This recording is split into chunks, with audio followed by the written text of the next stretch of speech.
Voilà, chers amis, bonsoir.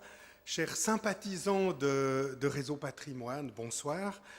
Nous nous retrouvons enfin dans cette salle après des années un peu compliquées. Ce soir, nous avons l'immense privilège d'accueillir Pascal Liévaux, qui va nous parler de la science au chevet de Notre-Dame. Pour mémoire, pour vous rappeler, parce que finalement ça fait longtemps qu'on n'a pas pu se retrouver ici, le format de la présentation est d'en gros 1 heure de présentation suivie d'une bonne demi-heure de débat. Donc préparez vos questions, gardez-les, il nous répondra évidemment bien volontiers. Pascal Liévaux est conservateur général du patrimoine. Il est responsable du département en charge de la recherche au sein de la délégation à l'inspection, à la recherche et à l'innovation de la Direction générale des patrimoines du ministère de la Culture. C'est bien en français, promis. Il est licencié en droit et titulaire d'un doctorat en histoire de l'art de l'université de la Sorbonne Paris 4. Il enseigne aussi à l'école Chaillot, donc l'école qui forme les architectes du patrimoine, évidemment des domaines qui nous sont très chers.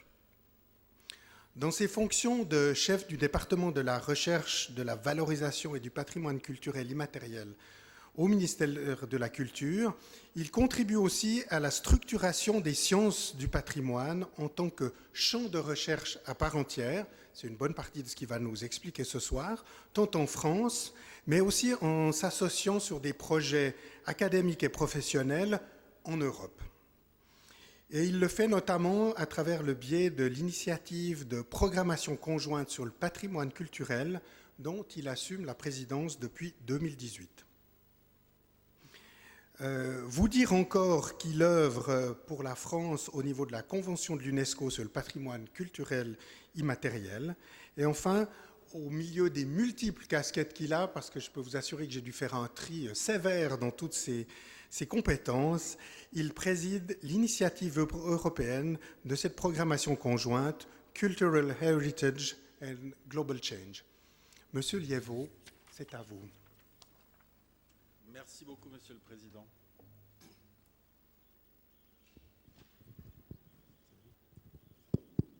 C'est parfait. Eh bien, bonsoir à toutes et à tous. Je suis très impressionné de m'exprimer dans cette magnifique aula, où j'ai entendu d'ailleurs de très belles conférences par le passé. Et je vais essayer d'être digne de ces lieux et de vous intéresser à un sujet qui m'est cher, qui est celui, comme cela a été très bien dit en présentation, des sciences du patrimoine. Alors, certains d'entre vous savent sans doute de quoi il s'agit, d'autres pas. C'est une notion qui est relativement récente, dans la mesure où elles se sont constituées en tant que champ de recherche à part entière il y a depuis une quinzaine, vingtaine d'années. Ça dépend des pays. Et en tout cas, en France, elles constituent aujourd'hui une sorte d'écosystème extrêmement favorable à la recherche sur le patrimoine. Tout type de patrimoine confondu, qu'il s'agisse de patrimoine matériel comme l'architecture, les collections de musées, les collections d'archives, les monuments historiques, les sites archéologiques, ou de patrimoine culturel immatériel, les savoir-faire traditionnels, les pratiques sociales héritées du passé. Et donc, ces sciences, ce sont toutes les sciences, qu'il s'agisse de sciences humaines et sociales, l'archéologie, l'histoire de l'art, l'anthropologie, le droit, la sociologie, mais aussi les sciences expérimentales comme la physique et la chimie, pensées particulièrement aux questions de conservation et de restauration des objets patrimoniaux qui nécessitent des investigations scientifiques poussées, ou bien sûr les sciences du numérique qui aujourd'hui sont partout et absolument indispensables sur nos sujets. Et ces sciences du patrimoine, elles sont aussi interinstitutionnelles, c'est-à-dire qu'elles font collaborer des personnes qui viennent bien sûr du champ académique de la recherche, mais aussi bien sûr les professionnels du patrimoine qui doivent être associés à ces travaux très en amont, de manière à ce que lors de la définition même des projets de recherche, ils puissent intervenir, ce qui garantit que les résultats leur seront utiles dans le cadre de leur mission. Et c'est aussi un domaine dans lequel le monde de l'entreprise et la société civile peuvent jouer un rôle important. On parle beaucoup de sciences collaboratives aujourd'hui. Et dans le domaine du patrimoine, vous savez, toute la ferveur que le patrimoine culturel peut susciter, ici ou en France ou ailleurs, il y a beaucoup d'associations qui ne demandent qu'à être impliquées, qu'à s'investir dans des travaux de recherche à différents niveaux. Et ces sciences du patrimoine, elles sont vraiment pour le patrimoine, bien sûr, mais elles sont au cœur de nos problématiques contemporaines, qu'elles soient sociétales, qu'elles soient économiques, qu'elles soient environnementales. Sociétale parce que je suis personnellement convaincu que le patrimoine, c'est un moyen de conforter le lien social. C'est aussi un mode de reconnaissance entre des individus qui se reconnaissent un destin commun. Au plan économique, bien sûr, on pense tout de suite au tourisme, mais il y a aussi la question de l'attractivité des territoires, et elle est vraiment importante en France où nous avons des territoires ruraux qui sont parfois un peu laissés à l'écart du développement économique et qui peuvent jouer cette carte du patrimoine culturel. Et puis, bien entendu, les questions environnementales. La diapositive ici l'illustre avec tout l'impact que ce changement peut avoir sur notre patrimoine culturel, qu'il s'agisse de la montée des eaux, qu'il s'agisse des phénomènes climatiques extraordinaires que nous vivons de plus en plus souvent, qui sont de moins en moins extraordinaires justement. Mais aussi, à revers, le patrimoine peut être vu comme un élément, une ressource pour le développement durable, pour les politiques de développement durable. Ce qui nous vient tout de suite à l'esprit, c'est la réutilisation du bâti ancien. Ce sont de grosses réserves de carbone, les bâtiments anciens, donc il faut les réutiliser autant que possible, à condition, lorsqu'ils ont une vraie valeur patrimoniale, de préserver cette valeur patrimoniale, ce qui ne veut pas dire que la création contemporaine n'y est pas possible. Mais ça peut être aussi revivifier des savoir-faire anciens qui peuvent nous aider à mieux lutter contre ce changement climatique. Alors ces sciences du patrimoine, elles se pratiquent en France, elles se pratiquent en Europe de plus en plus, et la Commission européenne joue un rôle très important dans le cadre du programme septennal Horizon Europe de financement de la recherche, auquel, hélas, la Suisse ne peut plus participer. Et je dirais 3 fois hélas, et j'en suis vraiment navré.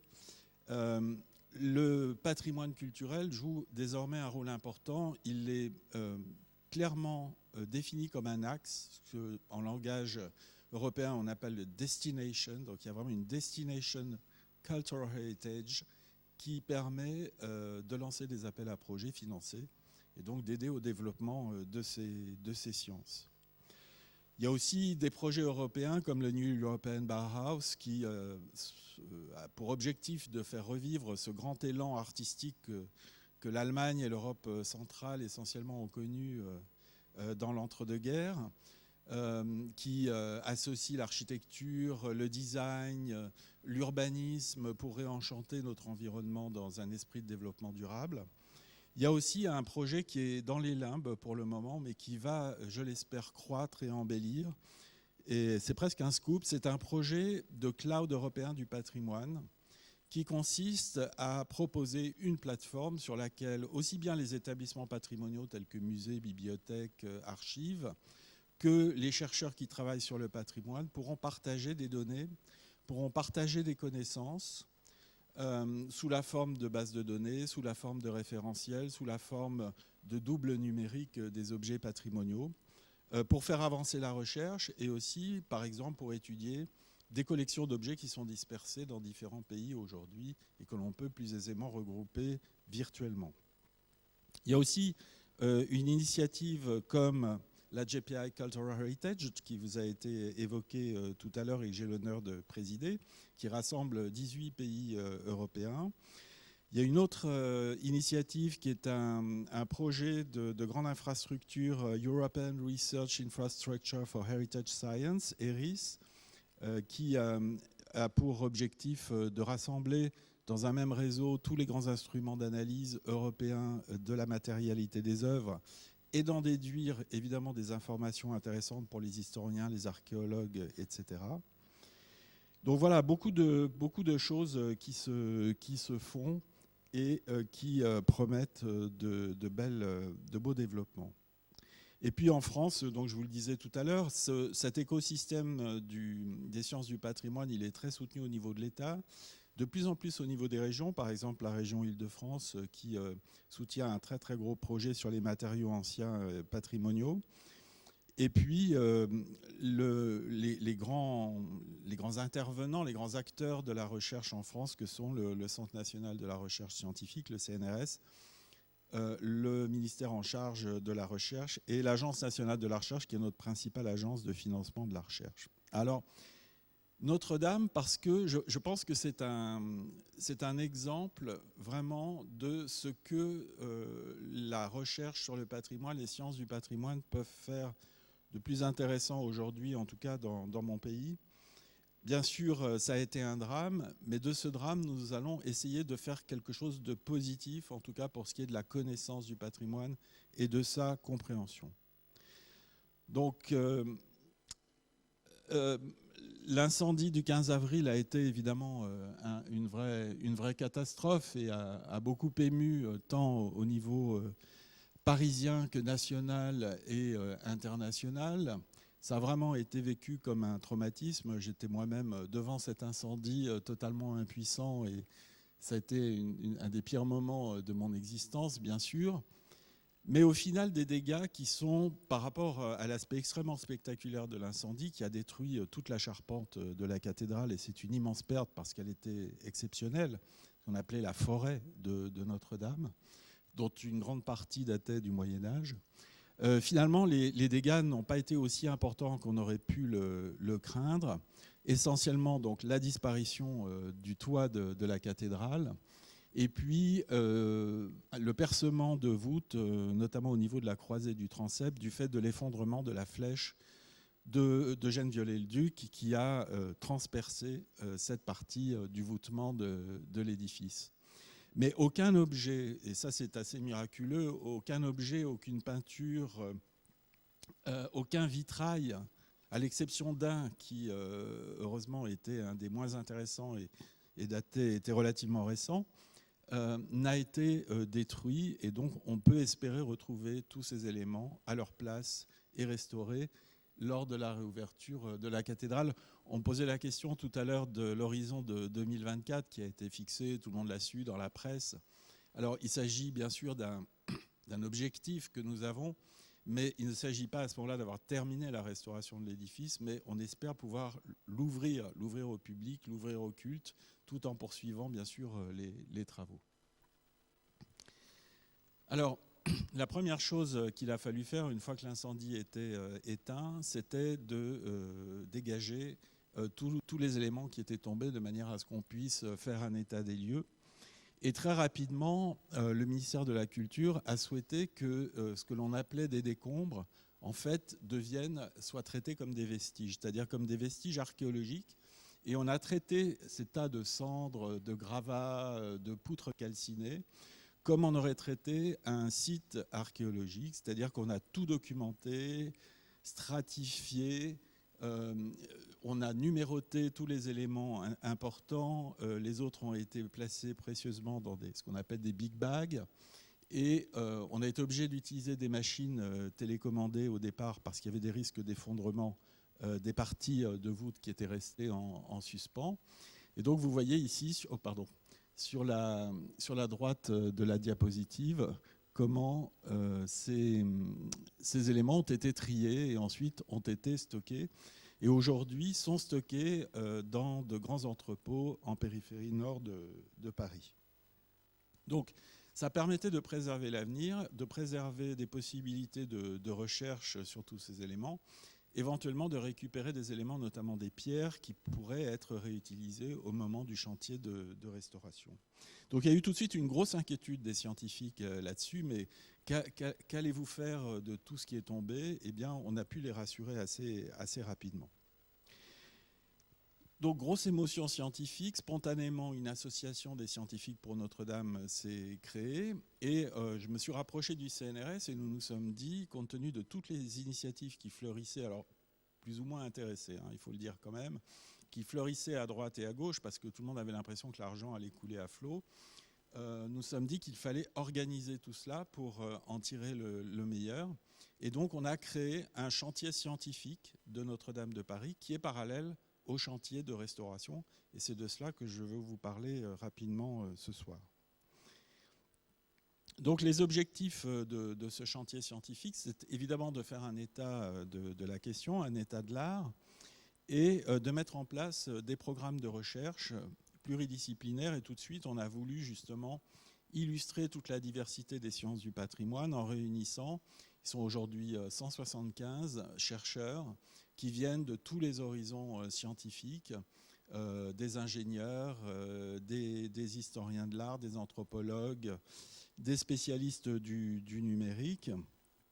Et l'objectif, parmi les objectifs de ce chantier scientifique, bien, le premier auquel on songe, c'est évidemment de soutenir, d'apporter une contribution au chantier de restauration. Et vous verrez tout à l'heure que certains chercheurs ont travaillé sur les questions de structure et évidemment ont travaillé en étroite collaboration avec les architectes, puisqu'il y a 3 architectes en chef en charge du chantier de restauration de Notre-Dame, le principal s'appelant Philippe Villeneuve. Et évidemment, tous les 3 sont intéressés par tout ce que le chantier scientifique peut produire d'utile pour éclairer leur choix dans leur partie de restauration. C'était aussi saisir la possibilité d'accéder à des parties de l'édifice qui étaient inaccessibles, de voir des éléments qui étaient invisibles, notamment dans les quelques parties effondrées, et de profiter du chantier, des échafaudages pour procéder à des investigations impossibles en temps actuel. Et puis, plus largement, c'était d'apporter des connaissances nouvelles, non seulement à Notre-Dame, mais à l'architecture religieuse médiévale et plus largement au patrimoine bâti. Donc c'est un univers assez complexe parce qu'il y a à la fois la maîtrise d'ouvrage, la maîtrise d'œuvre, des chercheurs qui interviennent de l'expertise jusqu'à la recherche proprement dite, et puis des grands acteurs institutionnels, je n'en ai mis que 3 ici, tels que le ministère de la Culture, le CNRS ou les universités. Il y a des chercheurs qui viennent d'un peu toute la France, hein. Ce n'est pas que parisiens ou franciliens. Il y a aussi des chercheurs européens, notamment allemands, américains, italiens. Et on a décidé d'organiser ce chantier en groupe de travail thématique. Donc il y en a aujourd'hui 9 que je vous laisse découvrir ici. Et chacun de ces groupes est piloté par un responsable dont vous avez le nom. Et ils sont invités à mélanger à l'intérieur de leur groupe tout type de compétences pour pouvoir traiter leur sujet.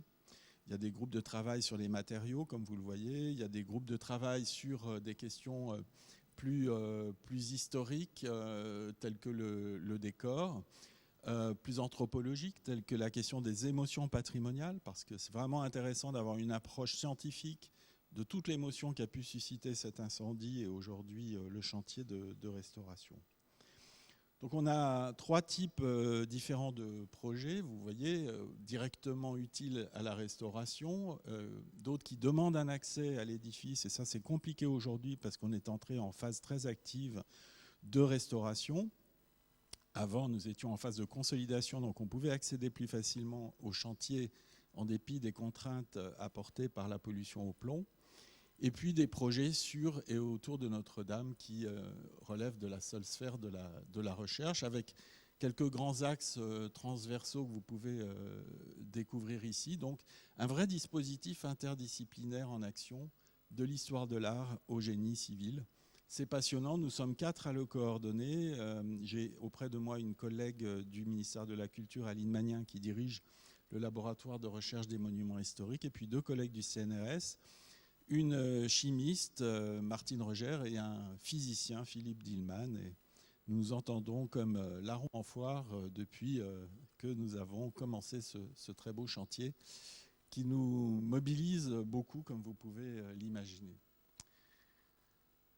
Donc, l'incendie a détruit la toiture et la flèche, mais il a aussi endommagé les pierres des murs et des voûtes. Et le groupe de travail pierre y travaille. avec notamment la question des micro-fissurations, des éclatements qui ont été provoqués en particulier par l'incendie, avec des températures qui ont pu monter à 800 000 degrés centigrades. Et puis par-dessus cela, l'eau qui a été déversée par les pompiers. Heureusement qu'ils étaient là pour arrêter, en tout cas pour circonscrire l'incendie. Et je voudrais dire au passage que, contrairement à ce qu'on a pu lire dans la presse, il y avait un plan d'intervention très actualisé régulièrement sur Notre-Dame. Donc lorsque les pompiers sont arrivés sur place, ils savaient exactement où ils devaient aller, par quel passage ils pouvaient accéder à tel ou tel espace de l'édifice, quels étaient les objets à déménager en priorité, ce qui les a évidemment beaucoup aidés à être très efficaces immédiatement. La caractérisation aussi des pierres est un élément important, savoir d'où elles viennent pour comprendre comment elles peuvent réagir. Et on a la chance en Île-de-France d'être sur un bassin avec de très, très nombreuses carrières de qualité qui ont alimenté tous les chantiers parisiens pendant des siècles. Et l'étude des matériaux permet aussi de comprendre l'économie du chantier, aussi bien au Moyen-Âge qu'aux différentes périodes de restauration de la cathédrale. Donc ce diagnostic, vous voyez, certaines pierres sont vraiment très, très abîmées. Il s'agit aussi pour les architectes, grâce à ces investigations, de comprendre la résistance, la réutilisation possible ou pas de certains éléments, même ceux qui sont restés en élévation. Cette caractérisation de la pierre, elle permet aussi d'anticiper des altérations futures. Elle permet de comprendre la question du noircissement des façades et la vitesse d'érosion de la pierre aujourd'hui, qui est liée bien sûr à la pollution atmosphérique, et donc de proposer des solutions pour ralentir ces process ou les éviter. Il y a aussi la question des traces qui sont laissées sur les pierres. Là, on peut vraiment s'approcher de certains éléments qui étaient en élévation et qui nous renseignent sur les différentes techniques qui ont été utilisées pour construire la cathédrale, pour débiter les pierres, et donc identifier, grâce à ces traces, l'outillage qui a été utilisé sur le chantier, aussi bien au Moyen-Âge qu'aux différentes périodes de restauration, parce que l'édifice a certes été construit en plusieurs périodes au Moyen-Âge, mais il a été régulièrement restauré, complété au XVIe, au XVIIe, au XVIIIe, au XIXe siècle et au XXe siècle. Donc ça n'est pas, comme d'ailleurs tous ces grands édifices anciens, c'est un édifice avec différentes phases d'intervention qu'il est intéressant de préciser par différentes investigations, dont celle des pierres. Et puis la question des signes lapidaires, qui est toujours passionnante et qui peuvent passer inaperçus parce que relativement discrets, et qui donnent des informations aux historiens sur l'organisation du travail sur ce chantier. Donc c'est vraiment l'ensemble du bâti qui est ainsi examiné, je dirais millimètre par millimètre, aussi bien pour comprendre sa structure que pour déterminer une chronologie plus précise de la construction de l'édifice et de ses différentes phases de restauration, puisqu'on s'est aperçu, et c'est souvent le cas, après l'incendie, que finalement on avait sur cet édifice qu'on croyait connaître très bien de grosses lacunes, et notamment en ce qui concerne son histoire précise. Alors les voûtes, elles sont particulièrement impressionnantes, puisque à l'époque où elles ont été construites, elles étaient des chefs-d'œuvre de technique et de stéréotomie. Elles le sont toujours, des exploits techniques. Et donc l'analyse a permis, notamment grâce à des pierres qui étaient tombées, de mettre en évidence par exemple le système d'encoche qui maintenait le coffrage en bois pour la construction de ces voûtes. Évidemment, ce sont des choses qu'on voit difficilement quand un édifice est intact en élévation. Donc vous voyez le dégât qu'a pu faire l'effondrement de la flèche au niveau de la voûte ici. Et les différents éléments, les différents blocs qui formaient l'arc doubleau qui s'est effondré ont été récupérés, ont été mesurés, examinés, photographiés, bien sûr nettoyés, et ensuite on en a fait des scans 3D qui permettent de les disposer dans une base de données et de pouvoir, à partir de là, tenter de reconstituer cet arc doubleau dans sa stéréotomie d'origine, comme vous pouvez le voir ici. La question des mortiers aussi est tout à fait passionnante parce que le mortier a évolué dans sa composition selon les périodes. Et donc en analysant ces mortiers, on peut savoir à peu près, même parfois assez précisément, de quand ils datent, donc de quand date la dernière intervention sur tel ou tel élément de l'édifice. Par exemple, on s'est aperçu d'une chose qu'on n'avait jamais remarquée, c'est que tous les scellements du bas-côté méridional de l'édifice étaient en mortier, et tous les scellements du bas-côté septentrional sont au plomb. Donc là, on est en train d'essayer de comprendre pourquoi. Probablement, le plomb était pas mal utilisé au XIXe siècle. Peut-être s'agit-il de joints qui ont été revus, refaits au moment de la grosse restauration de Viollet-le-Duc. Donc, prélèvement et analyse de ces mortiers, analyse en laboratoire par différents procédés. Les prélèvements peuvent aussi se faire par carottage. Alors ne vous inquiétez pas, on n'achève pas de détruire l'édifice, on fait quand même très attention. Avec des examens, par exemple, par caméra endoscopique, comme vous pouvez le voir ici. Et puis ensuite, en laboratoire, on examine ces prélèvements pour comprendre la composition fine de ces mortiers. Alors ici, par exemple, avec un microscope pétrographique. Un autre élément matériel de la cathédrale qui est particulièrement intéressant, c'est celui des fers. On savait bien entendu que le fer avait été utilisé pour consolider des structures de la cathédrale, mais on ne pensait pas qu'on en avait autant utilisé. Et notamment le fait que la toiture se soit effondrée a dégagé les parties sommitales des murs gouttereaux et a rendu visibles des éléments ferreux qui ne l'étaient pas. Et en réalité, il y a une sorte de squelette métallique de l'édifice qui est relativement important et dont on est en train de faire précisément le relevé. Et je pense et surtout, on peut prouver qu'il est d'origine. Il date vraiment de la construction de l'édifice. Il n'a pas été, alors certains éléments si, mais pour l'essentiel, il n'a pas été placé a posteriori pour consolider des parties qui auraient montré quelques désordres. Donc ce sont des agrafes. Les clous aussi, et notamment les clous qui sont tombés de la charpente, sont intéressants à examiner. Et le travail aussi sur les métaux permet de considérer les effets des températures élevées qu'ils ont pu subir au moment de l'incendie, et ça aide à la compréhension de la dynamique de l'incendie et au diagnostic. Le plomb, on en a beaucoup parlé dans la presse, vous avez peut-être lu des choses là-dessus. Il y a une sorte d'hystérisation de la question du plomb, en tout cas, il me semble. Du plomb, il y en a partout dans Paris.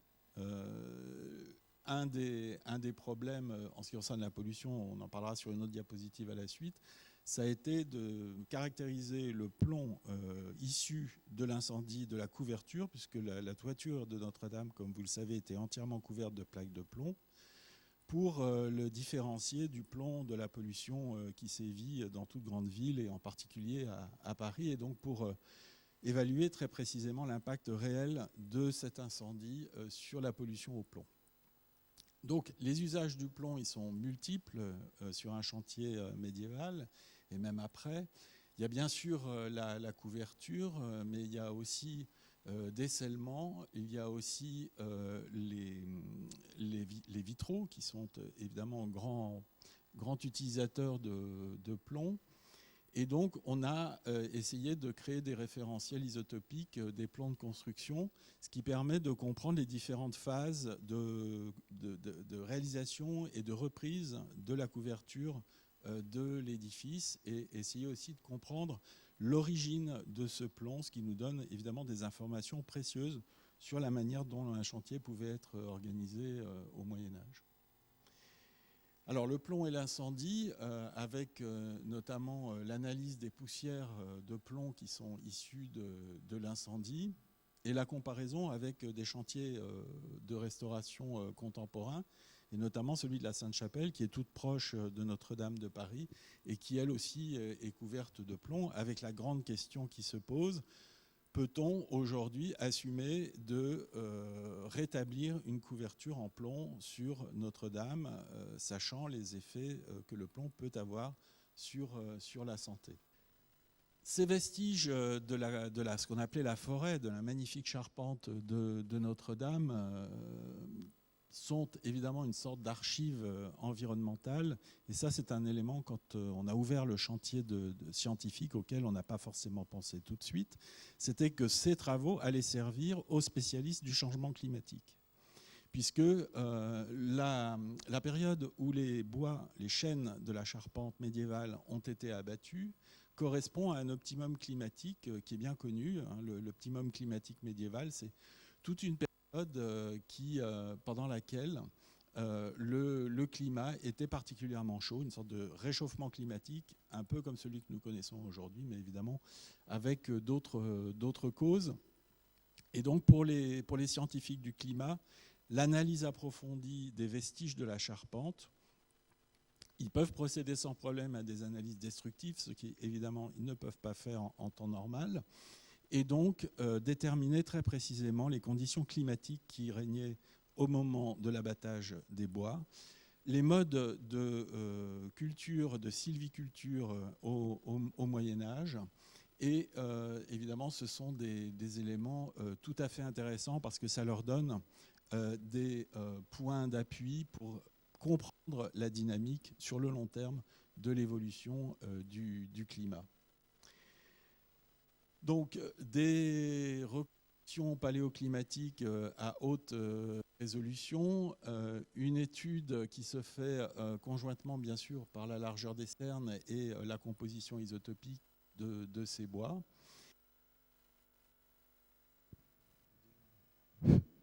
Tout cela permet de proposer des courbes d'évolution du climat qui sont documentées et scientifiques et croisées avec des recherches dans les archives, bien entendu, qui sont aussi grosses pourvoyeuses d'informations. Alors, cela permet aussi l'étude de ces éléments, de ces vestiges de la charpente, de comprendre que cette charpente, elle n'a pas été réalisée tout d'un coup, elle n'était pas toute d'un bloc. Il y a notamment eu la lourde intervention du 19e siècle avec l'implantation de la flèche au-dessus de la croisée du transept qui a apporté des modifications sensibles à la charpente médiévale. Et puis il y avait eu des reprises auparavant aux différentes époques et notamment au 18e siècle. Et donc tout l'attirail de la datation dendrochronologique est utilisé. Le radiocarbone pour comprendre à la fois les différentes phases de la construction de la charpente de Notre-Dame, mais aussi les zones d'approvisionnement en bois qui ont pu être sollicitées. Et on peut se rendre compte que comme aujourd'hui, exactement comme aujourd'hui, on s'est approvisionné en bois sur tout le territoire national. C'est d'ailleurs magnifique de voir comment aujourd'hui des propriétaires forestiers donnent très généreusement leurs plus beaux chênes pour la reconstruction de cette charpente, puisqu'il a aussi été décidé de la reconstruire en bois sur le même modèle que précédemment. Le travail qui a été fait sur le sol pour traiter les vestiges, on l'a fait aussi pour les vestiges qui étaient tombés sur le dos des voûtes. Et donc on a bricolé des petits systèmes comme celui que vous voyez fonctionner en haut à droite de caméras qui ont permis de faire des relevés 3D extrêmement précis du positionnement de ces éléments avant qu'on ne les déblaye, ce qui évidemment a été fait relativement rapidement pour éviter qu'un poids trop important pèse pendant longtemps sur les voûtes. Alors, la recherche sur le bois, elle est aussi intéressante sur la question du bois vert, puisqu'il y a une idée reçue qui voudrait qu'on n'utilisait que du bois longuement séché pour réaliser des charpentes, qu'en réalité, on utilisait le plus souvent du bois vert. Et donc, aujourd'hui, c'est évidemment important de savoir comment les bois qu'on va utiliser pour la charpente, qui proviennent d'arbres qui viennent seulement d'être abattus et donc qui seront verts lorsqu'ils vont être utilisés, vont ensuite évoluer. Quelles vont être leurs réactions? C'est important à l'échelle du matériau et c'est évidemment très important à l'échelle de la structure. Donc on fait tout bêtement des tests grandeur nature. On en a fait notamment sur le parvis de la cathédrale avec un certain succès public. Vous pouvez l'imaginer. On a choisi une des fermes de la cathédrale qu'on a remontée avec un équarrissage à l'ancienne selon des techniques héritées du Moyen-Âge. Et donc des charpentiers spécialisés dans le domaine du patrimoine ont eu le grand bonheur de pouvoir se livrer à cet exercice à l'échelle. Donc ça permet évidemment d'étudier le comportement structural de la charpente, de réaliser aussi un modèle mécanique qui soit fondé sur une description fidèle de la géométrie de la charpente, de réaliser aussi une modélisation 3D de cette charpente. Et notamment, on a la chance d'avoir un relevé complet de la charpente ancienne qui a été réalisé par Rémi Fromont, un élève de l'école de Chaillot, pour son mémoire de Chaillot, quelque temps avant l'incendie. Et je peux vous dire que c'était ce relevé dessiné qui était de loin le plus complet des relevés dont nous disposions. Finalement, les relevés numériques étaient beaucoup moins précis. C'est plutôt rassurant d'ailleurs que ce que peut faire la main d'un architecte.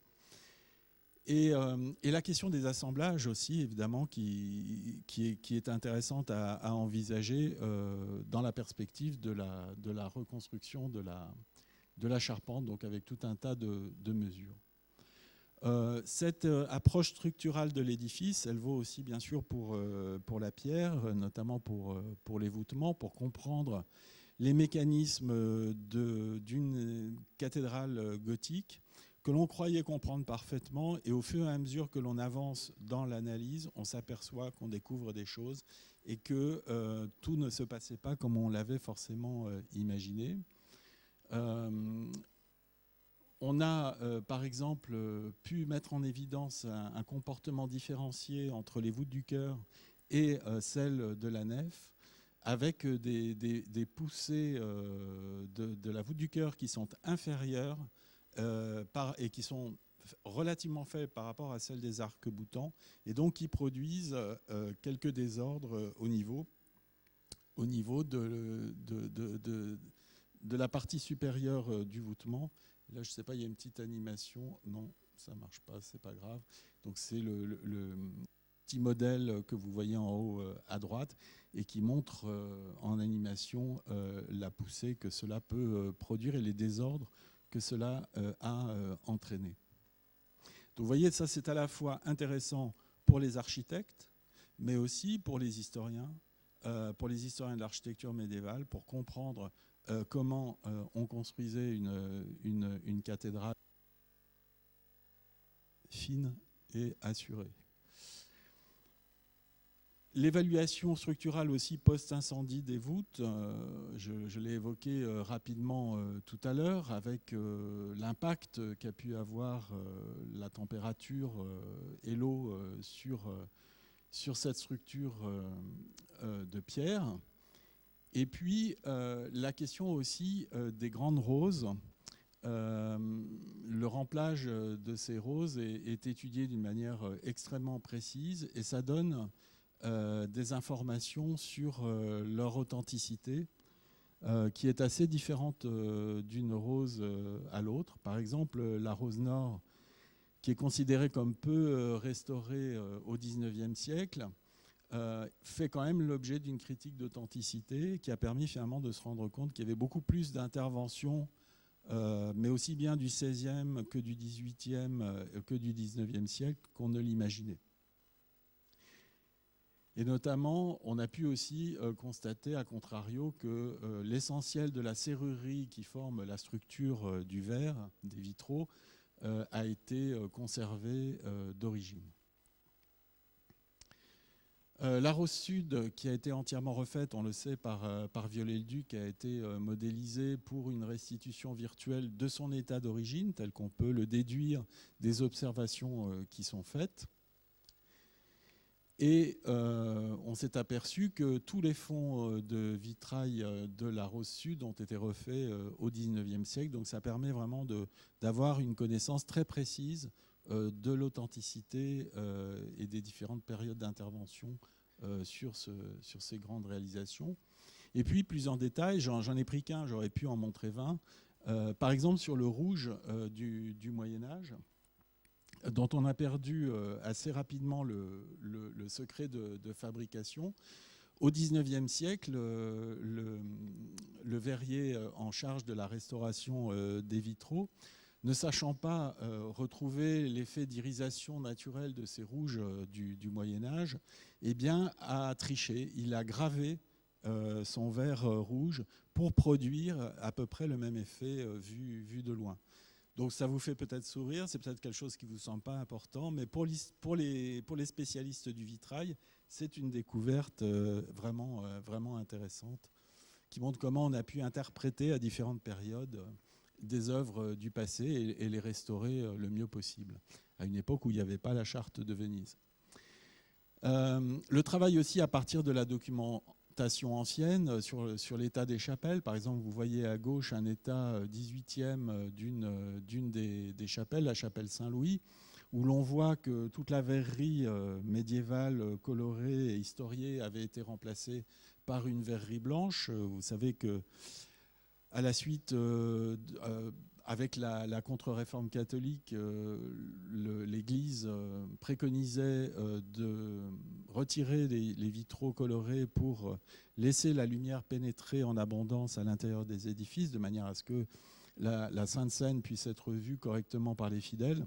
Et donc ça a entraîné pas mal de destruction et donc de grandes vitreries blanches, comme on en avait ici, pour les vitraux bas de Notre-Dame, qui ont ensuite été remplacés par Viollet-le-Duc, par une verrerie à l'image de celle qui pouvait exister au XIXe siècle. Et on a pu voir que dans ces vitraux de Viollet-le-Duc, des parties basses de l'édifice, du premier niveau de vitrerie, Viollet-le-Duc avait remployé des éléments anciens, ici des armoiries du XVIIIe siècle, qui proviennent de cette vitrerie du XVIIIe siècle qui elle-même avait remplacé des vitraux du Moyen-Âge. Donc c'est quand même très intéressant de voir comment l'édifice a vécu et a évolué, notamment dans ses aspects décoratifs au fil du temps. Et puis, l'année dernière, 2 chapelles test ont été choisies pour tester précisément les procédés de restauration qui vont être utilisés pour l'ensemble de l'édifice.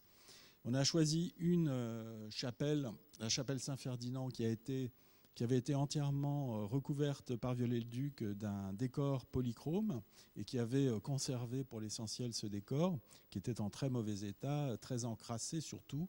Pas tellement en mauvais état sous la crasse, mais très encrassé. Et puis, la chapelle de Notre-Dame de Guadeloupe, on verra tout à l'heure, qui, elle, au contraire, a perdu tout décor polychrome. Et justement, on a comme ça 2 cas très différents qui ont permis de faire des essais de type de restauration pour les différents éléments constitutifs. Donc, sur la chapelle Saint-Ferdinand, vous voyez ici... on est en train de reposer un élément de vitrail du XIXe siècle, Viollet-le-Duc, à son emplacement d'origine, après nettoyage. En fait, ces vitraux n'avaient pas besoin d'une grosse restauration, mais simplement, ils étaient évidemment très encrassés, notamment par la fumée de l'incendie. Et ce que l'on voit tout de suite, c'est que après nettoyage du décor polychrome de cette chapelle, on voit tout de suite la grande concordance entre la polychromie des vitraux et la polychromie des remplages et plus largement des murs de la chapelle qui nous échappaient complètement, que l'on connaissait par les livres bien entendu, mais qu'on ne pouvait plus du tout apprécier et que l'on va pouvoir de nouveau apprécier lorsque l'ensemble des chapelles auront été restaurées. Voilà par exemple, après restauration, ce que donne ces décors d'Eugène Viollet-le-Duc avec leur très riche polychromie. C'est absolument magnifique et ça change complètement l'ambiance intérieure de l'édifice. Et je pense que quand on va redécouvrir l'intérieur de la cathédrale, on va découvrir un édifice très différent de celui que nous avons connu. Alors on a bien sûr des planches de Viollet-le-Duc qui ont popularisé et fait connaître ces décors. Sur la vitrerie, il y a tout un travail aussi de caractérisation des verres, leur composition chimique, l'altération les altérations qu'ils ont pu subir. Donc avec différents instruments d'analyse qui sont utilisés et qui s'appuient sur évidemment de grandes institutions de recherche nationales et européennes. La caractérisation par approche microscopique des dépôts et des états de surface de ces vitraux, de manière à optimiser les traitements, les méthodes pour leur restauration et optimiser aussi des protocoles d'urgence face à une catastrophe, puisqu'on a déjà eu d'autres incendies dans des cathédrales ou des églises, comme par exemple à Saint-Pierre-Saint-Paul de Nantes, où des vitraux ont été abîmés. Et puis, tout récemment, vous en avez peut-être aussi entendu parler, des fouilles ont été réalisées à la croisée du transept par l'Institut national de recherche et archéologie préventive, à l'endroit où la flèche de Viollet-le-Duc a créé ce percement et a très, très largement abîmé le dallage de la cathédrale. Et donc, il a été décidé de faire une fouille à cet endroit-là. Et cette fouille, bien, nous en a pris parce que cette fouille a révélé différents éléments, et notamment des éléments de l'ancien jubé médiéval qui avait été détruit lui aussi à la suite de la contre-réforme pour permettre aux fidèles de mieux voir la messe, de mieux voir l'office. Et ce jubé, qui était un massif de pierre extrêmement important, de 6 mètres de haut, de 3 mètres de profondeur, jouait un rôle considérable et était bien entendu orné. Et il reste relativement peu de jubés en France, puisque la plupart ont été détruits pour les raisons que j'ai dites.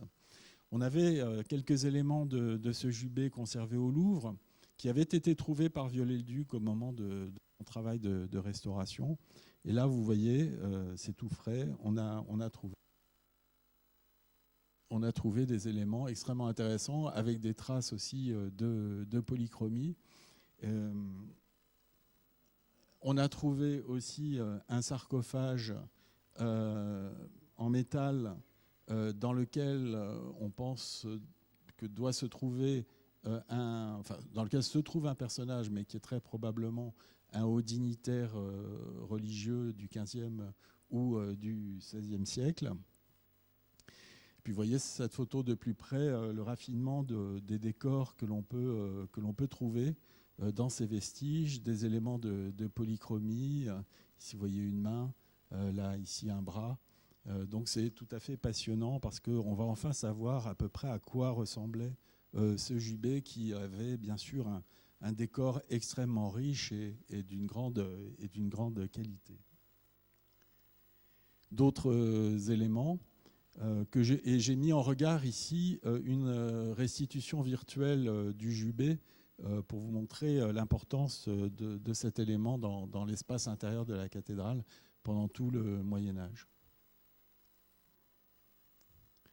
Ici, vous avez en haut à gauche un élément du jubé qui se trouve au Louvre aujourd'hui, et puis d'autres éléments qui ont été mis au jour. Et au fur et à mesure, sur le parvis même de l'édifice, vous voyez, on les a numérisés. On a fait une première numérisation pour avoir une documentation de travail avant de les numériser en salle d'une manière plus complète. Le travail sur la polychromie est intéressant aussi, puisque dans la chapelle Notre-Dame de Guadeloupe, en procédant au nettoyage de la crasse qui recouvrait les murs et les voûtes, on a retrouvé des éléments de polychromie dont on pense, dont on est sûr qu'ils sont antérieurs à Viollet-le-Duc et dont on pense qu'ils pourraient remonter au Moyen-Âge. Et donc on est en train de faire des analyses pour le prouver. On voit notamment des fleurs de lys qui sont intéressantes à considérer. On peut se poser la question de savoir ce que Viollet-le-Duc avait vu de ces traces de polychromie médiévale qui devaient être plus importantes à son époque qu'elles ne le sont aujourd'hui. Par exemple, une question qu'on pourrait se poser, s'en est-il inspiré pour ses propres dessins ou pas du tout, aussi bien dans le choix des ornements que dans le choix de la polychromie. Ce sont des questions évidemment intéressantes. Donc voilà pour conclure sur ce chantier scientifique, avant de vous laisser la parole pour des questions, j'espère que vous en aurez. Un travail qui se fait aussi sur les questions d'émotion patrimoniale, je le disais en introduction. On a la chance de travailler au ministère de la Culture avec un laboratoire d'anthropologie qui a mis finalement en place toute une conceptualisation de l'évolution des processus et des phénomènes de patrimonialisation depuis le Moyen-Âge jusqu'à aujourd'hui. C'est une chance et ils ont une approche tout à fait passionnante de l'impact du patrimoine sur la société. Ils ont par exemple publié un très bel ouvrage il y a plusieurs années qui s'appelle « Émotion patrimoniale », qui est basé sur un travail de terrain sur différents sites où des bâtiments emblématiques ont subi des dégâts. Par exemple, l'incendie du château de Lunéville, et où ils ont interrogé les habitants, toutes sortes d'habitants, plus ou moins proches de l'édifice, pour savoir quel était leur rapport à l'édifice, qu'est-ce qu'il représentait cet édifice dans leur vie et pour eux. Et là, ils font la même chose pour Notre-Dame, mais pas au niveau parisien ou même national, mais au niveau mondial. Et donc, ils ont mis en ligne un questionnaire qui a circulé partout en Asie, en Afrique, avec des réponses tout à fait passionnantes qu'ils sont en train d'analyser, où des gens peuvent envoyer des photos d'eux devant Notre-Dame, des selfies qu'ils ont pu faire, des photos de leur mariage, du baptême du fils d'un ami, et où ils expliquent ce que Notre-Dame représente pour eux. Et je peux vous assurer que c'est tout à fait passionnant, et ça intéresse beaucoup le général Georges Lain, qui est à la tête du chantier de restauration et de l'établissement public qui a été mis en place pour mener ce chantier, dans une perspective de médiation, pour pouvoir restituer toute cette part affective autour de l'édifice au public. Ça veut dire aussi des dissensions dans l'appréciation qu'on peut avoir du phénomène. Si vous vous souvenez bien, l'incendie est arrivé au moment où le président Emmanuel Macron devait rencontrer les Gilets jaunes pour établir un dialogue qui avait été organisé par l'État pour essayer de satisfaire certaines revendications portées par ce mouvement. Et l'incendie a empêché le président de la République de tenir ce dialogue. Et quand certains gilets jaunes ont appris tout l'argent qui tombait à flot, toutes ces centaines de millions qui arrivaient de généreux donateurs pour restaurer l'édifice, il y a eu des réactions négatives. On a vu des panneaux dans certaines manifestations de gilets jaunes mettant en avant le fait qu'on trouve facilement 1 milliard pour restaurer Notre-Dame, mais on ne trouve pas forcément facilement 1 milliard pour aider ceux qui ont besoin d'être aidés. Donc il y a toute cette approche sociale et politique du phénomène qui va être passionnante à envisager grâce à ce travail des anthropologues.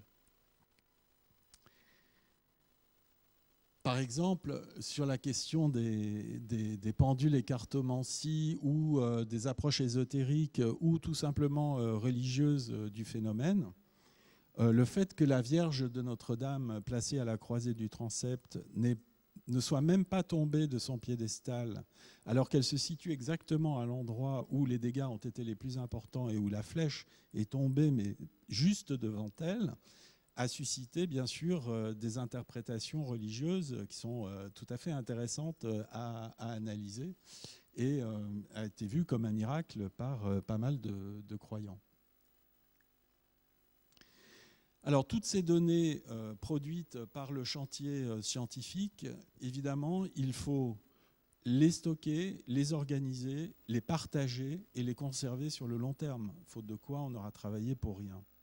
Et donc nous avons mis en place une sorte de cathédrale de données en nous appuyant sur des travaux de recherche qui ont été cofinancés par le CNRS et le ministère de la Culture depuis des années pour créer des systèmes d'information qui permettent de géolocaliser les données produites sur un élément patrimonial, notamment sur un édifice.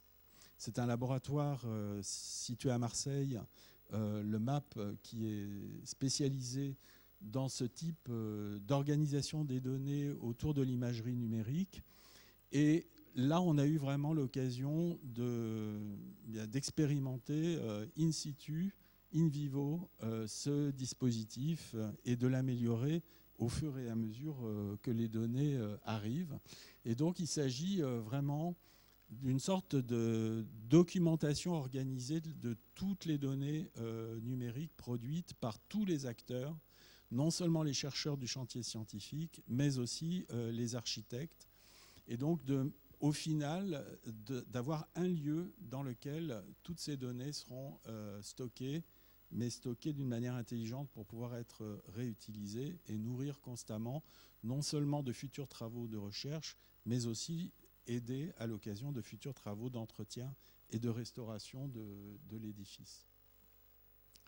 Donc, créer ce lien depuis l'objet jusqu'à la donnée scientifique ou patrimoniale, c'est un des gros défis que relève ce système numérique. Donc vers des cathédrales de données et de connaissances pour les sciences du patrimoine, garder une mémoire numérique de cette entreprise collective, constituer un corpus comme il en existe peu sur un même édifice, proposer un dispositif qui soit généralisable. L'idée, ce serait ensuite de créer un tel dispositif déjà pour commencer pour toutes les cathédrales de France et puis encore plus loin pour tous les grands édifices tels que Versailles, le Louvre, etc. Et pourquoi pas un jour pour l'ensemble du patrimoine protégé au titre des monuments historiques.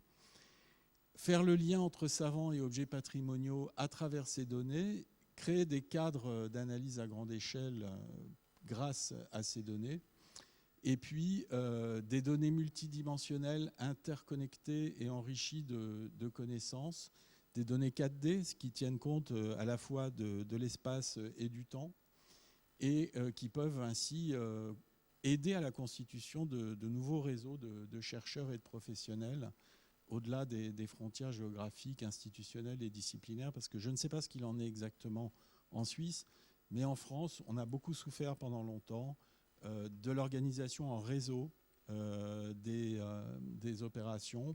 Il y a d'un côté les chercheurs, de l'autre les professionnels du patrimoine, il y a d'un côté les chimistes, de l'autre côté les historiens de l'art, d'un côté les archéologues, de l'autre côté les historiens. Et là, vraiment, créer, grâce au numérique en particulier, ces croisements d'informations est quelque chose d'extrêmement enrichissant. Si vous voulez en savoir plus sur Notre-Dame, alors il y a beaucoup de choses en ligne, je pense que vous avez dû en consulter, mais il y a notamment le site du ministère de la Culture qui vous permet d'accéder à beaucoup d'informations, pas seulement sur le chantier scientifique, mais beaucoup plus largement sur l'histoire de la cathédrale, toute la documentation qui existe, etc. On peut y passer des heures, donc je vous recommande d'y aller. Et il y a aussi le site des scientifiques, de l'Association des scientifiques pour Notre-Dame, que j'évoquais tout à l'heure, qui s'était spontanément constitué dès le lendemain de l'incendie, et sur lequel on peut trouver aussi des articles intéressants d'historiens, d'archéologues, de chimistes, etc. Je vous remercie.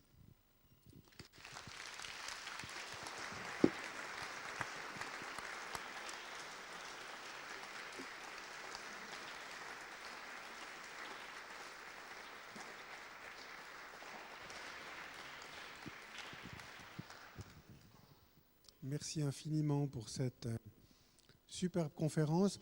Je ne vais pas monopoliser la parole, donc tout de suite ouvrir le débat. Levez pas tous en même temps la main parce que j'arriverai pas à aller partout.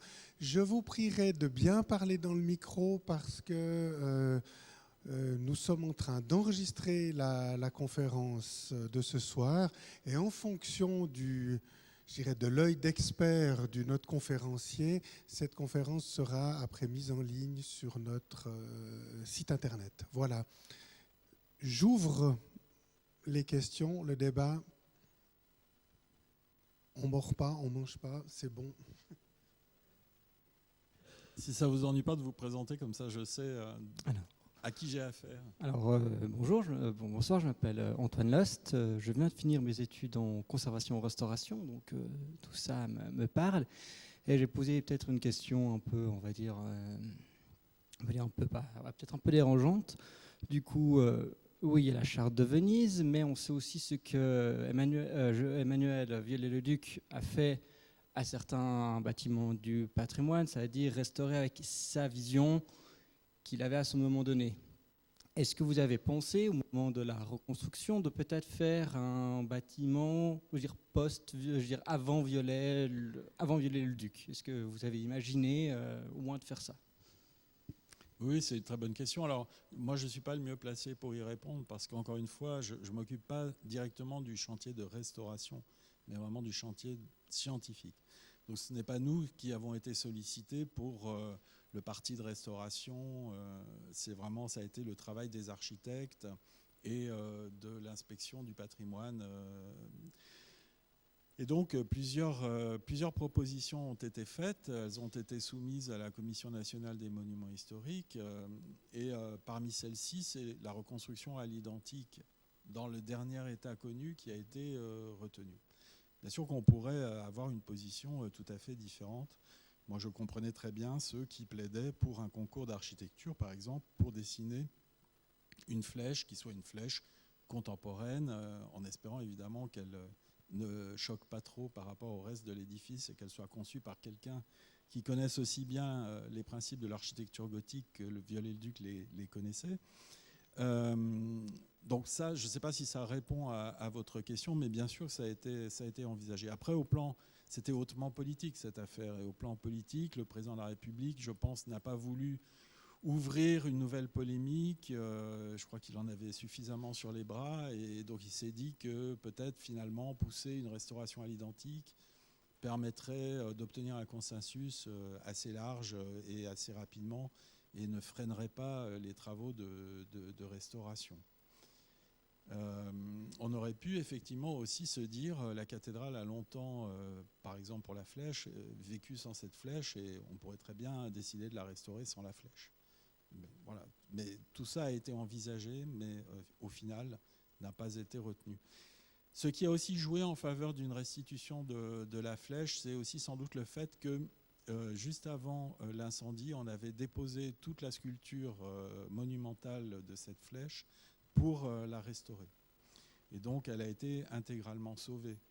Et évidemment qu'il peut sembler intéressant de la replacer dans le cadre qui avait été conçu pour elle. Et d'ailleurs, pour celles d'entre vous qui viennent à Paris, vous pouvez aller à la Cité de l'Architecture et du Patrimoine, place du Trocadéro, au Musée des Monuments Français, qui, alors pour ceux d'entre vous qui ne le connaissent pas, est un lieu absolument magique si on aime l'architecture, parce qu'il est rempli de moulages des parties les plus importantes des grands monuments de France et de Navarre, y compris d'ailleurs de peintures murales. Et là, ces statues restaurées sont exposées, les originaux de Notre-Dame, les statues de Notre-Dame. Vous pouvez les voir, quasiment les toucher. Bon, c'est pas recommandé, mais vous pouvez les voir de très près à la Cité de l'Architecture et du Patrimoine, en attendant qu'elles soient replacées chez elles. Merci de votre réponse. D'autres questions? N'hésitez pas, hein, il est là ce soir. Bon, pour relancer, moi j'ai une question par rapport au... Vous avez parlé évidemment, c'est 175 chercheurs, c'est des gens qui travaillent aujourd'hui, on connaît les projets de recherche et en financement sur une durée. Là, je ne sais pas, ça va faire potentiellement 5 ans, parce que c'était finalement, ou un peu plus. Que vont-ils devenir? Vous dites, bon, il y a une base de données, il y a des choses, mais il y a des savoir-faire qui sont nés. Qu'est-ce qu'on va faire de tous ces gens? Est-ce qu'ils ont potentiellement des perspectives? Est-ce que c'est des choses qui ont été réfléchies de votre côté pour ne pas perdre finalement cette création de savoir? C'est la question qui nous préoccupe. Merci de me l'avoir posée. Parce que effectivement, on a fixé une fin à ce chantier scientifique qui est 2024. Et donc, à partir de là, on va être essentiellement occupé à la restitution des résultats de ce chantier scientifique sous différentes formes. Ça sera des publications plus ou moins scientifiques au grand public. Là, on est déjà en train de travailler à une première phase de restitution. Il va y avoir, par exemple, un numéro du Journal of Cultural Heritage en ligne entièrement dédié au chantier scientifique de Notre-Dame. Et en parallèle, on va publier dans une maison d'édition qui s'appelle le Cherche Midi, qui fait beaucoup de vulgarisation scientifique, un ouvrage sur le chantier scientifique accessible à un public plus large. Donc ça, c'est un travail qui va nous occuper. Alors après, évidemment, vous avez raison, il y a beaucoup de chercheurs et de professionnels du patrimoine qui ne se connaissaient pas forcément, qui ont pris des habitudes de travail. Et il ne faudrait surtout pas perdre ça parce que c'est extrêmement productif.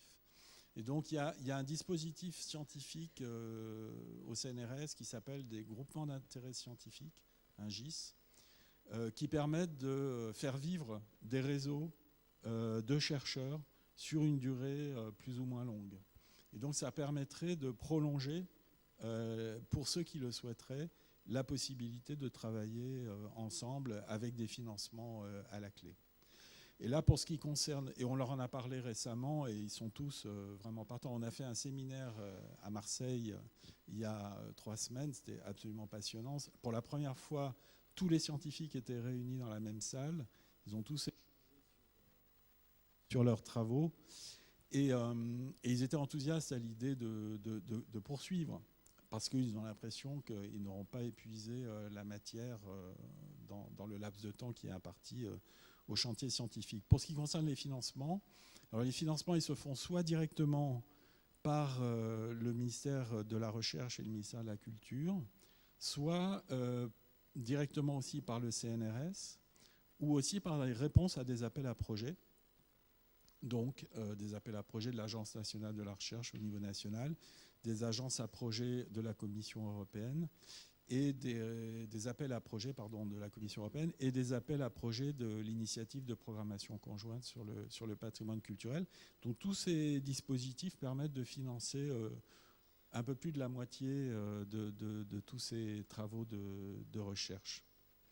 Le reste étant directement financé par l'État, aussi par la région Île-de-France. Donc il y a un financement, il y a aussi le financement de thèses, parce que ce qui est intéressant, c'est de former de jeunes scientifiques à ces problématiques pour préserver l'avenir et assurer la transmission des savoirs. Merci. D'autres questions? Sinon, moi, j'en ai encore une. Ça tombe bien. Non, mais est-ce qu'on a vu dans d'autres domaines, par exemple les neurosciences, tant que les gens travaillaient en effet en silo, les choses ont peu évolué, puis dès qu'on s'est mis ensemble, il y a des nouvelles disciplines qui sont nées. Alors ma question, tout simplement, est-ce qu'il y a des nouvelles disciplines qui sont en train d'émerger, ou des nouveaux métiers même, qui émergent de cette réunion? Alors, je ne saurais pas répondre à cette question. Je vois plutôt émerger des problématiques nouvelles et des pratiques nouvelles aussi. Par exemple, des historiens de l'art qui, ô merveille, s'intéressent à la matérialité des œuvres dont ils étudient l'histoire. J'exagère, hein, je caricature, mais il y a un peu de ça pour certains, pas pour tous, heureusement. Et c'est surtout cette alliance entre l'approche historique et l'approche physique, analytique des matériaux qui est extrêmement fructueuse. Et aussi à Marseille, je me suis aperçu que l'anthropologue qui dirige le groupe de travail sur les émotions patrimoniales, elle s'est exprimée sur ses travaux pour les présenter à tous ses collègues scientifiques, et elle utilisait le vocabulaire de l'architecture, mais beaucoup mieux que la plupart de mes étudiants de l'école de Chaillot. Et elle maîtrisait le vocabulaire de l'architecture de Jean-Marie Pérouse de Monclos, que certains d'entre vous doivent connaître dans la salle, parfaitement, en tant qu'anthropologue. Et donc là, on voit qu'il y a des croisements de cultures scientifiques avec tout le vocabulaire qui accompagne ces cultures scientifiques qui se fait naturellement et que j'avais jamais pu percevoir à ce point auparavant. Merci. Le fait aussi, je l'ai un peu évoqué, que la question climatique puisse être comment dire, analysée à travers les matériaux du patrimoine, je crois que c'est quelque chose d'assez neuf, par exemple. Je confirme.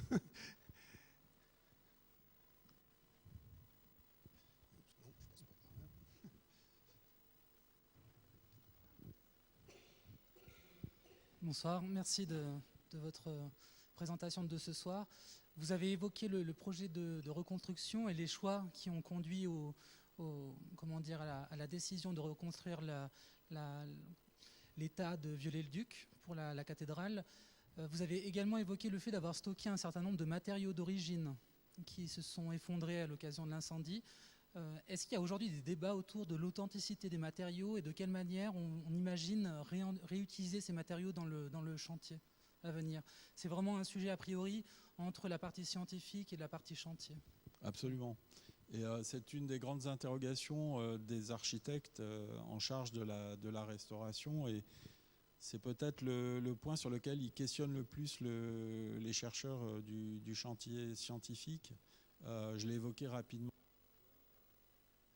On peut leur donner des drôles de choses, le micro, qu'on peut leur donner sur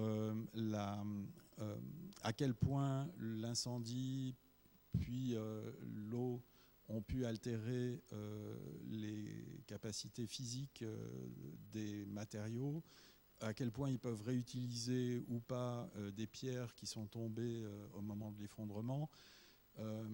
Ça, c'est vraiment quelque chose qui les préoccupe beaucoup et évidemment, il faut concilier à la fois le souhait de réutiliser au maximum la matière historique et l'assurance d'une restauration qui soit pérenne. Voilà, ça se joue vraiment à cette interface. Je ne sais pas si ça répond à votre question. Peut-être pas tout à fait. Non, si, bien sûr. C'était plutôt de voir s'il y avait des débats justement entre la question d'authenticité et puis la question des savoir-faire.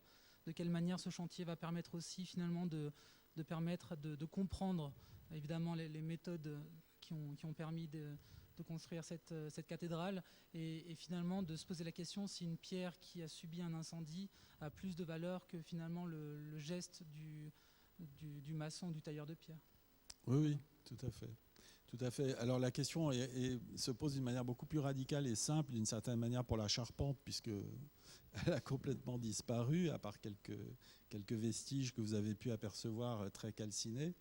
Et là, pour le coup, l'idée, c'est justement de profiter de cette occasion pour transmettre des savoir-faire et pour former de nouveaux charpentiers du patrimoine sur ce chantier qui va être un chantier école pour une nouvelle génération de jeunes gens.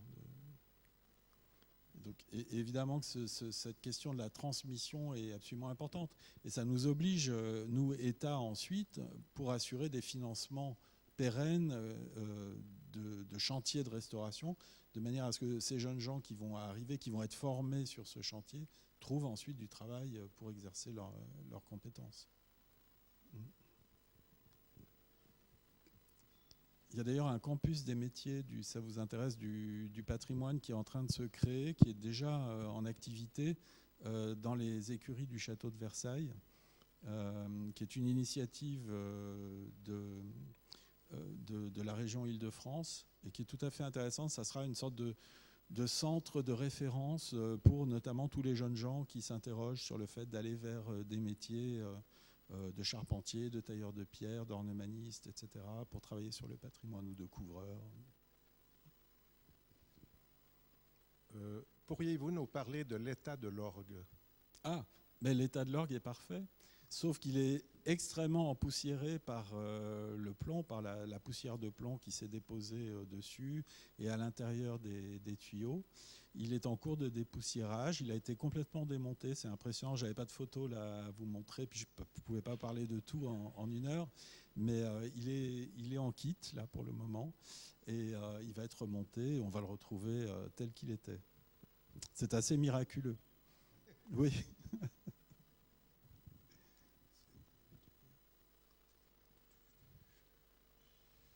Alors, il y a un groupe de travail dont je n'ai pas eu le temps de parler sur l'acoustique et la musicologie. Je ne sais pas si vous l'avez vu apparaître. Un de leurs objectifs, c'est d'essayer de restituer l'ambiance sonore de l'édifice avant l'incendie, de manière à retrouver cette même ambiance sonore après le chantier de restauration. Par chance, on avait des prises de son à deux périodes différentes, une faite dans les années 1980, pardon, et puis une autre peu avant 2000. Et à partir de là, et d'autres prises de son qu'ils ont pu faire sur le chantier, ils pensent pouvoir retrouver l'ambiance sonore de la cathédrale, ce qui est très important pour les organistes et pour la maîtrise de Notre-Dame aussi, pour les chanteurs, qui espèrent bien retrouver les mêmes conditions d'acoustique que celles qu'ils ont connues auparavant. Et ils travaillent aussi, les acousticiens, avec des musicologues pour essayer de retrouver les ambiances sonores à différentes époques, et notamment au Moyen-Âge, même avant la construction du Jubé, parce qu'il n'a pas été construit tout à fait dans la foulée du reste de l'édifice, et après sa destruction, bien sûr, parce que le Jubé avait un impact, vous imaginez bien, énorme sur la façon dont on percevait la musique à Notre-Dame. Et selon qu'on se trouvait à l'intérieur du chœur ou dans la nef séparée du chœur par le jubé, on n'entendait parfois rien de ce qui se chantait ou de ce qui se jouait, puisqu'on sait, les musicologues savent bien que les musiciens et les chanteurs se tournaient vers l'autorité. Donc soit vers l'autorité, la plus haute autorité ecclésiastique présente, soit vers la plus haute autorité princière ou royale qui pouvait être présente, et donc pas du tout vers les fidèles dans les grandes cérémonies.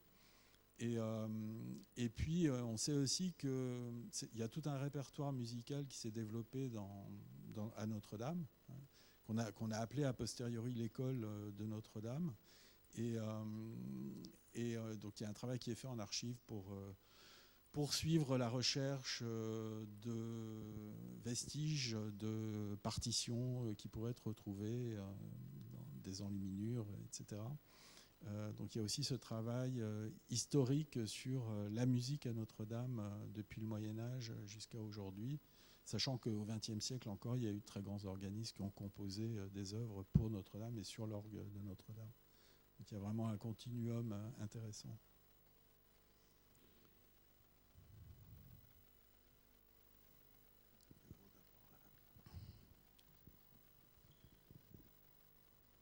Merci, bonsoir.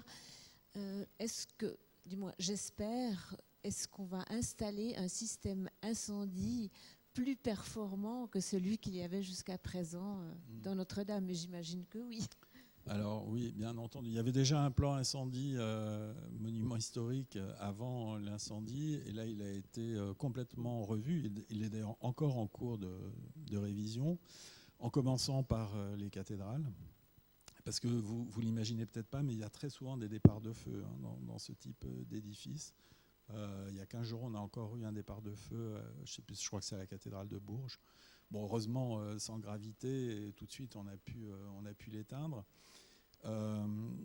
Donc, oui, on revoit complètement notre copie, et ça, c'est impératif, parce qu'on ne pourrait pas se permettre une autre catastrophe du même genre, en tout cas pour notre génération, j'espère.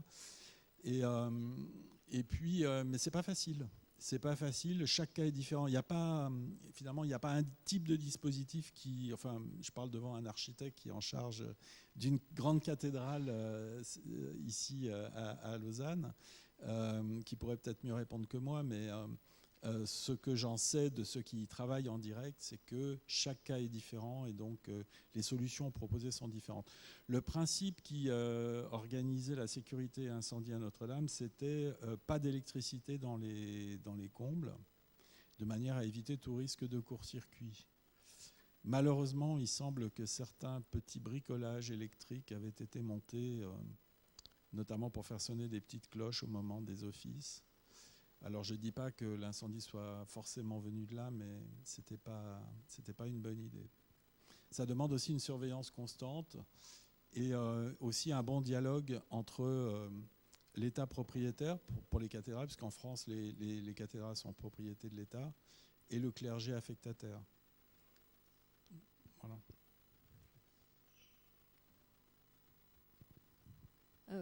Je voulais vous demander ce qu'il en serait ou ce qu'il en est déjà des données de la recherche, parce que tout ce que vous décrivez, ça donne lieu à un amoncellement de données absolument passionnant. Est-ce que c'est déjà public? Est-ce que ce sera public après la fin des travaux? Excellente question. On est au niveau européen dans le système de l'open science. Donc, ce sont des données produites dans des chantiers qui bénéficient de financement public sur, en plus, un objet patrimonial public. Donc, c'est notre devoir de les rendre publics. Après, il faut laisser aux chercheurs le temps de travailler quand même, et ne serait-ce que déjà d'obtenir les résultats qu'ils poursuivent, et puis de les organiser de manière à les rendre communicables.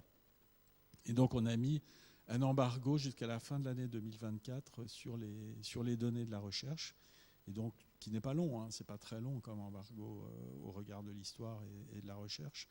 Et à partir de là, elles seront vraiment accessibles à tout un chacun et réutilisables à condition de citer ses sources, bien entendu, comme il se doit. Et c'est pas forcément un réflexe évident pour tous les chercheurs. Alors, ça a fait l'objet d'un grand débat. Et c'était pas forcément les plus jeunes d'ailleurs qui étaient les plus allants pour partager leurs données. Mais au final, tout le monde a bien compris, il y a eu un consensus pour aller vers ce dispositif que je viens d'évoquer. Est-ce que le travail scientifique qui a été accompli permet de préconiser l'usage du bois vert pour la charpente? Oui.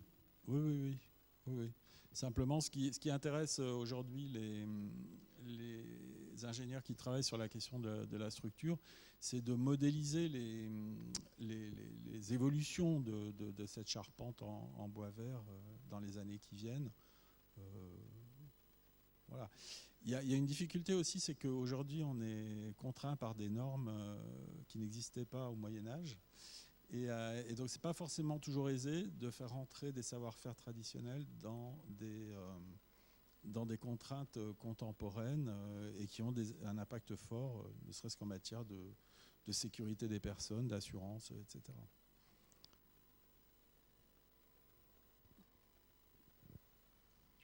Christophe Amsler a une question. Non mais, honneur aux dames, je reviens. Bonsoir. Bonsoir. Moi, j'avais une question par rapport à l'archéologie, en fait. Oui. Je suis de loin pas la grande spécialiste dans la salle, donc j'ai déjà peur de ma question. Mais vous avez mentionné les fouilles qui ont eu lieu à proximité du Jubé et au-dessous de la Flèche, et les trouvailles du coup que ça a engendré. Est-ce que les fouilles dans le sol de la cathédrale vont s'arrêter là ou est-ce qu'elles vont continuer? Parce qu'il me semble, sauf erreur, que c'est assez rare de pouvoir fouiller vraiment le sol d'une cathédrale. Et je me demandais si ce n'était pas justement l'occasion, vu qu'elle semble être fermée pour plusieurs années. Alors on espère qu'elle n'est pas fermée pour de trop nombreuses années, parce que ce n'est pas l'objectif. Et effectivement, quand juste après l'incendie, les cendres étaient à peine froides, que beaucoup d'archéologues ont dit mais il faut monter un grand chantier scientifique, on va fouiller tout l'intérieur de Notre-Dame. Et c'est sûr, il y a plein de choses là. S'il y a un sol parisien intéressant, c'est bien celui-là.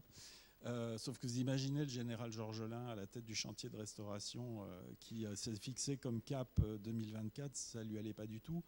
Et ça n'allait pas du tout d'ailleurs à beaucoup de gens qui souhaitent pouvoir, ne serait-ce que le clergé, qui souhaitent pouvoir réinvestir la cathédrale avant la fin du siècle.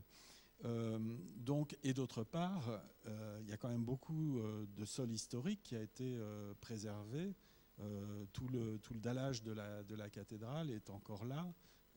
Il n'y a qu'à la croisée du transept qu'il a été vraiment suffisamment abîmé pour qu'on puisse fouiller sans trop de remords. On en revient à la question de l'authenticité qui était évoquée tout à l'heure. Donc en gros, à l'intérieur de la cathédrale, ça va se circonscrire à la croisée du transept. Les archéologues ont obtenu un sursis pour prolonger est vraiment intéressant. Mais ça va être quand même très circonscrit dans l'espace et dans le temps. Après, il y a des fouilles qui sont faites en périphérie. Par exemple, à l'occasion de l'installation d'un ascenseur pour monter dans les échafaudages, comme il fallait faire des fondations, eh bien, avant de faire ces fondations, on a fait une petite fouille archéologique sur l'espace qui sera chamboulé. Donc dès qu'on le peut, on fouille le sol, mais il n'y a pas de fouille entière qui est programmée à Notre-Dame ou autour de Notre-Dame.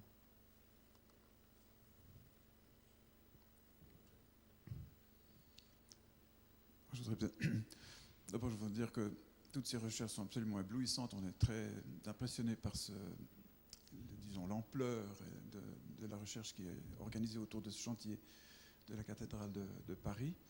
Et tout particulièrement les axes qui sont très très nouveaux, qui sont plus liés à l'émotion patrimoniale, à la musique, comme vous venez de le dire, etc. Et la question que je voulais peut-être poser, en revenant à la première question qui a été évoquée tout à l'heure, c'est parmi les 8 ou 9 ou 10 ateliers que vous avez mis sur pied, on aurait peut-être eu énormément d'intérêt à en voir un consacré à la déontologie de la restauration, qui est quand même le cœur du problème. Et pour pouvoir, au fond, réfléchir à, c'est un cas d'école absolument impressionnant, à la façon d'aborder l'application qu'on fait de toutes ces recherches dans le concret d'un chantier. Et là, on aurait eu tous les éléments. On parle de la charte de Venise, la charte de Nara, etc. On aurait presque eu le souhait et le désir de voir une charte de Paris.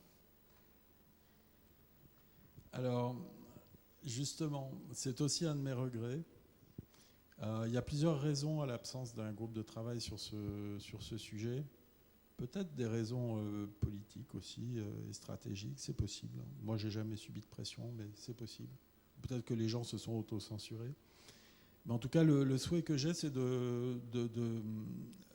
d'organiser cette réflexion avec les différents professionnels du patrimoine et les scientifiques et les chercheurs dans les mois qui viennent.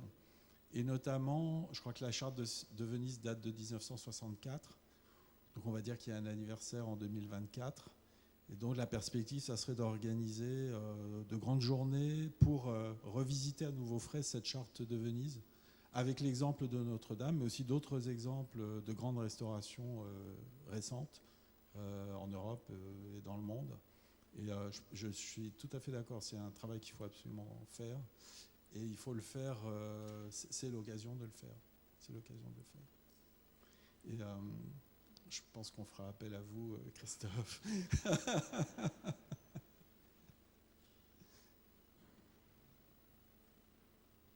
Une ou deux dernières questions? Alors, si ce n'est pas le cas, encore un immense merci. C'est un plaisir, c'est un grand plaisir de pouvoir partager toutes ces merveilles qui se font et toute cette intelligence collective qui va produire, j'espère, de belles choses pour le futur de notre patrimoine et qui profiteront à tous. Merci infiniment. Et puis c'est vrai que pour une association qui s'appelle Réseau Patrimoine, de voir cette mise en réseau de tous ces gens, de tous ces métiers, c'est plus qu'inspirant. De là à dire qu'on est jaloux, peut-être pas, parce qu'on n'aurait pas aimé devoir démarrer ça sur un drame comme vous l'avez eu, mais c'est vrai qu'on ne peut que le relever, l'intelligence qui a préludé à ce travail scientifique finalement, de cette opportunité qui a été offerte, je pense, j'espère, à beaucoup de nombreux jeunes chercheurs. Ça, c'est encore une question, on n'a pas discuté, mais il n'y a pas... J'espère qu'il y a plein de jeunes qui se sont lancés et qui ont découvert ces métiers fantastiques. Sur ce, je sais pas. Je peux répondre oui. Oui, pour les jeunes chercheurs, oui. C'est oui, 1000 fois oui, et on fait très attention à les intéresser le plus possible. Mais on n'a pas besoin d'aller les chercher, ils viennent, parce que c'est un objet fascinant, Notre-Dame de Paris. Absolument. Bien voilà, notre soirée se termine. Je peux que vous inviter à repenser encore à tout ce qu'on a entendu. J'espère qu'on arrivera à mettre cette conférence en ligne tout prochainement. En vous rappelant encore pour les membres de l'association qu'on a notre Assemblée Générale, qui est évidemment un moment absolument essentiel dans la vie d'une association, donc le 13 juin. Et puis notre excursion, on n'a pas encore défini la date, mais on viendra tout prochainement avec, sur le début de l'automne.